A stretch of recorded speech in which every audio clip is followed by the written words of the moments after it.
Assalamualaikum warahmatullahi wabarakatuh. Izin memperkenalkan diri, nama Risma Anggita Cahyani, asal kelas 12 IPS 2. Baiklah, tujuan pembuatan video ini adalah sebagai pemenuhan tugas geografi. Dan pada kesempatan kali ini, saya akan membahas mengenai struktur keuangan desa, interaksi desa dan kota, serta kaitannya dengan usaha pemerataan pembangunan. Materi yang pertama terdapat pola keuangan desa. Pengertian desa. Ada beberapa pengertian desa menurut para ahli dan juga undang-undang. Yang pertama, menurut Paul Landis, desa merupakan sebuah wilayah yang jumlah penduduknya kurang dari 2.500 jiwa dan punya ciri-ciri pergaulannya saling kenal satu sama lain, ada ikatan perasaan yang sama tentang kebiasaan, cara berusaha bersifat agraris, dan sangat dipengaruhi oleh faktor alam seperti iklim, topografi, dan sumber daya alam.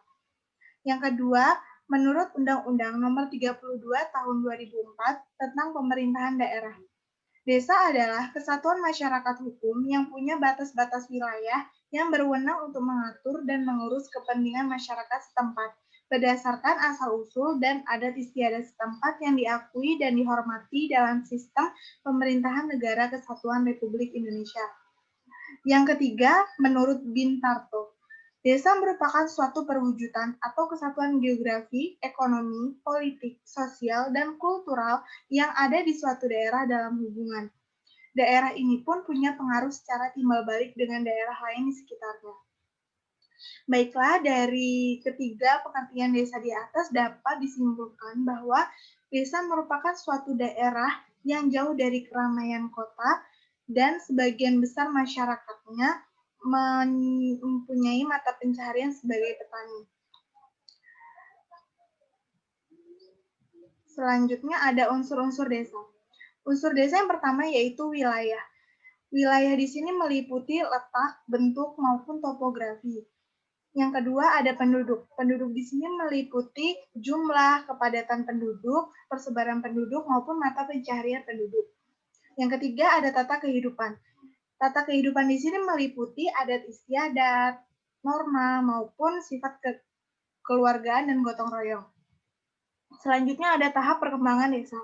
Yang pertama, ada desa tradisional. Desa tradisional ini merupakan desa yang sangat terpencil dan kegiatannya sangat bergantung dengan alam. Yang kedua, ada desa swadaya. Desa swadaya ini juga merupakan desa terpencil, namun biasanya terdapat di daerah pegunungan. Dan kegiatannya juga masih sangat bergantung dengan alam.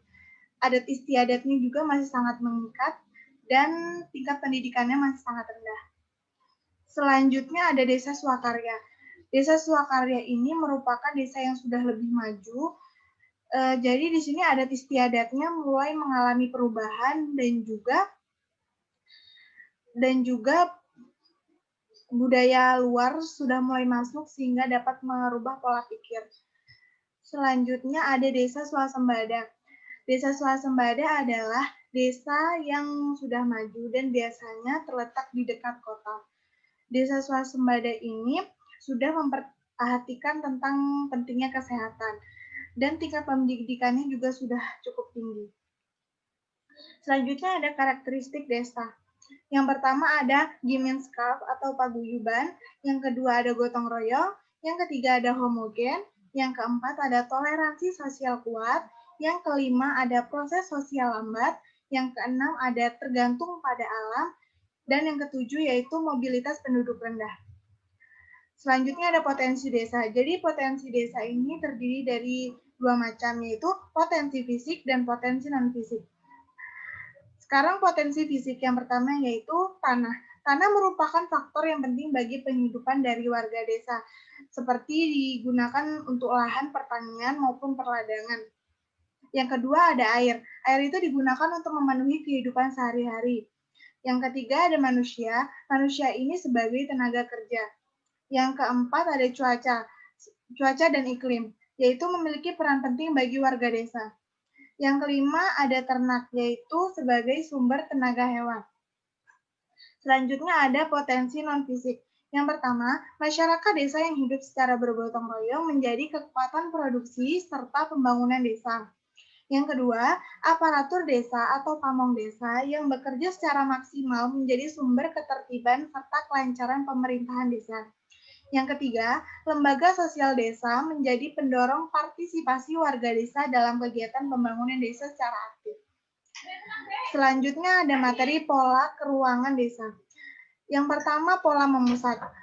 Pola memusat ini biasanya terdapat di daerah pegunungan maupun di dataran rendah. Jadi biasanya dihuni secara turun-menurun dan dihuni oleh beberapa generasi. Selanjutnya ada pola mengelilingi fasilitas. Pola mengelilingi fasilitas ini biasanya terdapat di dataran rendah, di mana fasilitas umum yang disediakan digunakan untuk memenuhi kebutuhan sehari-hari, misalnya mengelilingi waduk atau mengelilingi mata air. Selanjutnya ada pola memanjang mengikuti jalan raya, biasanya terdapat di pinggiran jalan raya. Selanjutnya ada pola memanjang mengikuti garis pantai, yaitu biasanya terdapat di pesisir laut dan sebagian besar penduduknya bermata pencaharian sebagai nelayan. Selanjutnya ada materi mata pencaharian masyarakat desa. Yang pertama pertanian, seperti bertani padi ataupun jagung. Yang kedua ada perkebunan, seperti berkebun kelapa sawit maupun karet dan juga kopi. Selanjutnya ada perdagangan. Perdagangan ini merupakan hasil penjualan dari pertanian, perkebunan maupun peternakan. Selanjutnya ada peternakan. Peternakan ini biasanya peternakan sapi, ayam maupun kambing. Selanjutnya ada faktor-faktor yang mempengaruhi pola persebaran desa. Yang pertama ada relief. Relief ini merupakan bentuk permukaan bumi yang terdiri dari dataran rendah, dataran tinggi, pegunungan, maupun pantai. Selanjutnya ada kesuburan tanah. Jadi masyarakat desa itu memilih tempat tinggal yang kesuburan tanahnya tinggi. Selanjutnya ada keadaan iklim. Misalnya seperti daerah yang bersuhu panas, pemukimannya tuh cenderung menyebar. Sedangkan daerah yang bersuhu dingin, pemukimannya tuh cenderung berkelompok. Dan selanjutnya ada kultur penduduk. Seperti suku Dayak dan suku Baduy di Kalimantan, itu pemukimannya cenderung berkelompok.